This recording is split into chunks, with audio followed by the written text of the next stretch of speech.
আমরা দেখেছিলাম যে ঢাকা বিশ্ববিদ্যালয়ে আমার ছাত্রী বোনদেরকে এরা পড়ালেখা করার জন্য ঢাকা বিশ্ববিদ্যালয়ে চান্স পেয়েছে, তাদের একটা সিট পাওয়ার জন্য, তাদের একটা ভালো থাকার জন্য। আরে পড়ালেখা কি আপনার ইজ্জত থেকে বেশি হয়ে গেছে?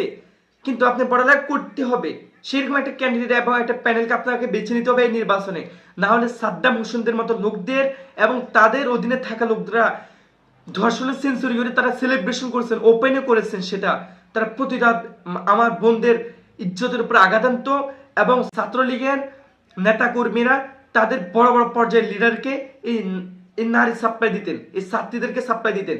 আপনারা যদি বিবেকবান হয়ে থাকেন, আপনাদের যদি ইজ্জতের ভয় থেকে থাকে এবং যদি সত্যিকার অর্থে আপনার ক্যাম্পাসকে স্বপ্নের ক্যাম্পাস হিসেবে রঙিন করতে চান, তাহলে আপনারা এখনই সুযোগ, আগামীকালকে 9 সেপ্টেম্বর সঠিক প্রতিনিধিকে বেছে নিতে আমি আশা করি যে আপনারা ভুল করবেন না।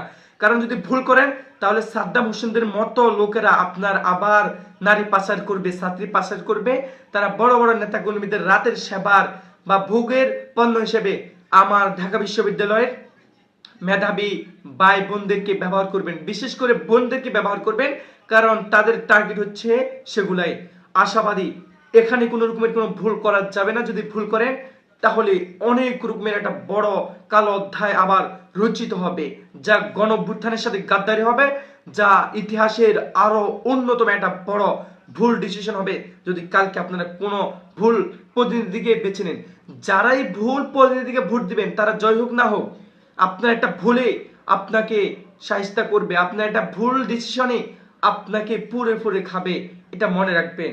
আশাবাদী সঠিক প্যানেল জয় হয়ে আসবে, সঠিক প্রতিনিধি বেছে নিতে পারবেন, সঠিক এবং যোগ্য প্রার্থী আগামীতে ভিপি হিসাবে নির্বাচিত হবে ইনশাআল্লাহ। আসসালামু আলাইকুম রহমতুল্লাহ। আর মাত্র একদিন, আগামীকালকে 9 সেপ্টেম্বর ডাকসু নির্বাচন হতে চলেছে। তো এখনো অনেকের মনে সংকাত এবং অনেকের মনে ভয় রয়েছে যে আসলে ডাকসুতে সঠিক প্রতিনিধিকে বেছে নিতে পারবে কিনা আসলে ঢাকা বিশ্ববিদ্যালয়ের ছাত্র ভাইয়েরা। তো এক্ষেত্রে আজকে কিছু আমি বিশ্লেষণ করব। প্রথমত কথা হচ্ছে, এখন পর্যন্ত আমরা যা দেখে আসছি, ঢাকা বিশ্ববিদ্যালয়ের প্রশাসন এবং নির্বাচন কমিশন নির্দিষ্ট কোনো একটা দলের প্রতি তারা সাপোর্ট দিচ্ছে, তাদের প্রতি তারা একটু বেশি খেয়াল করতেছে আর কি। যা এটা নেতিবাচক একটা কাজ, এটা ধিক্কারজনক এবং ন্যাক্কারজনক কাজ, যা আমরা কখনো সাপোর্ট করি না। আমরা প্যাসিস্টের আমলে দেখেছি দিনের ভোট রাতে হয়েছে, মানুষের ভাতের অধিকার ভোটের অধিকার কেড়ে নেওয়া হয়েছে। এখন জুলাইয়ের গণঅভ্যুত্থানের মধ্য দিয়ে, জুলাই আগস্টের গণঅভ্যুত্থানের মধ্য দিয়ে মানুষের ভোটের অধিকার ভাতের অধিকার ফিরে আসছে বলে মানুষ মনে করতেছে এবং মানুষের আশা আকাঙ্ক্ষা নিয়ে নির্বাচনগুলোর দিকে তাকিয়ে আছে। ডাকসু নির্বাচনকে নিয়ে মানুষ অনেকে অনেক রকমের আশা করতেছে, অনেকে অনেক রকমের মন্তব্য ব্যক্ত করতেছে যে আসলে ডাকসুতে এমন একটা কিছু হবে যা আগামী জাতীয় সংসদ নির্বাচনে প্রভাব ফেলবে বলে মনে করেন বিশ্লেষকরা এবং সাধারণ মানুষরা। এক্ষেত্রে আমি বলতে চাই, ডাকসু হচ্ছে এমন একটি দল যা বাংলাদেশের প্রধান রাজনৈতিক দল অথবা সরকার প্রধানের বিরোধী দল। ডাকসু এমন একটা দল, ডাকসু এমন একটা নির্বাচন বা ডাকসু ক্যান্ডিডেটের এমন এক যে প্রতিনিধি যারা ক্ষমতার দল। ধরেন হচ্ছে আওয়ামী লীগ ক্ষমতা যখন ছিল, লাস্ট ডাকসু নির্বাচন হয়েছিল 2019 সালে। 2019 সালে যখন নির্বাচন হয়েছে ডাকসু, তখন নির্বাচনে ছাত্র দলের ক্যান্ডিডেটকে হারিয়ে বিপি নুরুল হক নূর সেখানে বিজয় ছিনিয়ে আনছেন। তো বিপি নূর ছিল আওয়ামী লীগের অধীনে একটা বিরোধী দল বা একটা বিরোধী শক্তি। তো এই ডাকসু নির্বাচনটাও এখন বর্তমান যেটা হচ্ছে, সেটা হচ্ছে যে বিরোধী দল। বাংলাদেশের একটা বিরোধী দল হিসেবে আমরা ডাকসুর দিকে তাকিয়ে থাকি, ঢাকা বিশ্ববিদ্যালয়ের ছাত্রদের দিকে তাকিয়ে থাকি যে রাজনীতির মোড় কোন দিকে ঘুরতেছে। এইটাই হচ্ছে রাজনীতির কেন্দ্র, এটা হচ্ছে পলিটিক্যাল পার্টি অথবা পলিটিশিয়ানরা এখান থেকে উৎপত্তি হয়, এখান থেকে তাদের কি হয় প্রকাশনা পায়, এখান থেকে ছাত্ররা ছাত্র রাজনীতি থেকে বেরিয়ে আসে, এখান থেকে ওবায়দুল কাদেররা সৃষ্টি হয়েছে, এখান থেকে বিএনপির অনেক বড় বড় নেতা কর্মীরা কি হয়েছে, তারা একসময় বিপি ছিল, এখন তারা বিএনপির বড় বড় পদে রয়েছেন। তো এখান থেকেই এখন যারা ছাত্র রাজনীতি করতেছে এরাই ভবিষ্যতের বড় একটা কি রাজনীতিবিদ হবে, দেশের অনেক বড় পর্যায়ে যাবে এবং দেশ নিয়ে অনেক রকমের ভূমিকা রাখবে। তো এখন থেকে যদি তারা ফ্যাসিস্ট হয়ে ওঠে, এখন থেকে যদি তারা অপরাজনীতিতে জড়িত হয়ে থাকে, তাহলে সেটা হয়ে যাবে ইতিহাসের অন্যতম একটা কালো অধ্যায়। এরা আবার ইতিহাসে এমন কিছু কালো অধ্যায় রচিত করবে যা অতীতে খুনি হাসিনা করেছিল।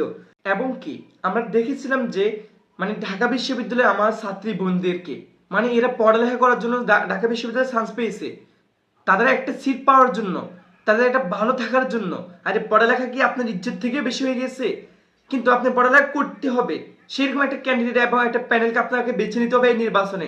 না হলে সাদ্দাম হোসেনদের মতো লোকদের এবং তাদের অধীনে থাকা লোকরা ধর্ষণের সেঞ্চুরি করে তারা সেলিব্রেশন করেছেন, ওপেনে করেছেন, সেটা তারা প্রতিটা আমার বোনদের ইজ্জতের উপর আঘাত আনত। এবং ছাত্র দলের ছাত্রলীগের নেতা কর্মীরা তাদের বড় বড় পর্যায়ের লিডারকে এই নারী সাপ্লাই দিতেন, এই ছাত্রীদেরকে সাপ্লাই দিতেন। আপনারা যদি বিবেকবান হয়ে থাকেন, আপনাদের যদি ইজ্জতের ভয় থেকে থাকে এবং যদি সত্যিকার অর্থে আপনার ক্যাম্পাসকে স্বপ্নের ক্যাম্পাস হিসেবে রঙিন করতে চান, তাহলে আপনারা এখনই সুযোগ, আগামীকালকে 9 সেপ্টেম্বর সঠিক প্রতিনিধিকে বেছে নিতে আমি আশা করি যে আপনারা ভুল করবেন না। কারণ যদি ভুল করেন তাহলে সাদ্দাম হোসেনদের মতো লোকেরা আপনার আবার নারী পাচার করবে, ছাত্রী পাচার করবে। তারা বড় বড় নেতা কর্মীদের রাতের সেবার বা ভোগের পণ্য হিসেবে আমার ঢাকা বিশ্ববিদ্যালয়ের মেধাবী ভাই বোনদেরকে ব্যবহার করবেন, বিশেষ করে বোনদেরকে ব্যবহার করবেন, কারণ তাদের টার্গেট হচ্ছে সেগুলাই। আশাবাদী এখানে কোনো রকমের কোনো ভুল করা যাবে না। যদি ভুল করেন তাহলে অনেক রকমের একটা বড় কালো অধ্যায় আবার রচিত হবে, যা গণঅভ্যুত্থানের সাথে গাদ্দারি হবে, যা ইতিহাসের আরো অন্যতম একটা বড় ভুল ডিসিশন হবে যদি কালকে আপনারা কোনো ভুল প্রতিনিধিকে বেছে নেন। যারাই ভুল প্রতিনিধিকে ভোট দিবেন তারা জয় হোক না হোক, আপনার একটা ভুলে আপনাকে শায়েস্তা করবে, আপনার একটা ভুল ডিসিশনে আপনাকে পুরে পুরে খাবে, এটা মনে রাখবেন। আশাবাদী সঠিক প্যানেল জয় হয়ে আসবে, সঠিক প্রতিনিধি বেছে নিতে পারবেন, সঠিক এবং যোগ্য প্রার্থী আগামীতে ভিপি হিসাবে নির্বাচিত হবে ইনশাআল্লাহ।